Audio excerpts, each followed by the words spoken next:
49 தொடங்கி 57 தான் தேர்தல் களத்திற்கு வந்தோம். இன்றைக்கு சில கட்சிகளை பார்க்கிறோம், தொடங்கிய உடனே ஆட்சிக்கு வருவோம் என்று சொல்லக்கூடிய நிலை இன்றைக்கு நாட்டில் இருந்து கொண்டிருக்கிறது. எப்படிப்பட்டவர், எந்த கட்சி தலைவர் எல்லாம் சொல்ல விரும்பல. காரணம், அவர்களுக்கெல்லாம் நான் அடையாளம் காட்டுவதற்கு நான் தயாராக இல்லை. அதுதான் உண்மை. அவர்கள் பெயரை சொல்லி இந்த மேடைக்கு உரிய அங்கீகாரத்தை, இந்த மேடைக்குரிய கௌரவத்தை நான் குறைத்துக் கொள்ள விரும்பல. அதான் உண்மை. அதை எனக்கு புரிந்துக்க. திராவிட மாடல் சொன்னாவே சிலருக்கு ஒரே கோபம் பொத்துக்கிட்டு வருது, வீர ஆவேசம் வருது. ஆவேசம் வரட்டும், கோபம் வரட்டும், இப்படி சொல்லதான் திராவிட மாடல் தொடர்ந்து சொல்லிக்கிட்டே இருப்போம். நான் கூட பல நேரங்கள் சொல்வது உண்டு, கவர்னர் தேவையில்லாத வேலையெல்லாம் செய்யறாரு, நம்ம எதிர்த்து பேசிக்கிட்டே இருக்காரு, திராவிடங்கிற சொல்லுக்கு எதிர்ப்பதமா பேசிட்டு இருக்கிறாரு, ஆரியத்துக்கு ஆதரவா பேசிட்டு இருக்கிறாரு, இப்படி மதத்தை மையமா வச்சு பேசிட்டு இருக்கிறாரு.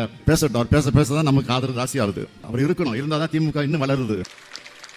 அடுத்த கவர்னர் வரைக்கும் சட்டமன்றத்துக்கு வரணும், ஆளுநர் உரையை நான் கொடுப்போம், அதை எடுத்து படிக்காம வெளியில போனோம், அதை மக்கள் பார்க்கணும். நான் பிரதமரிடத்திலும் அமித்ஷாவிடத்திலும் இங்கிருந்து ஒரு வேண்டுகோள் வைக்கிறேன், தயவுசெய்து கவர்னர் மாத்தாதீங்க, அவரே இருக்கட்டும்.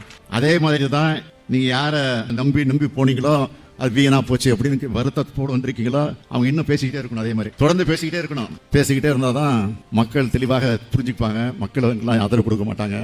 எதை பத்தி கவலைப்பட வேண்டியதில்லை.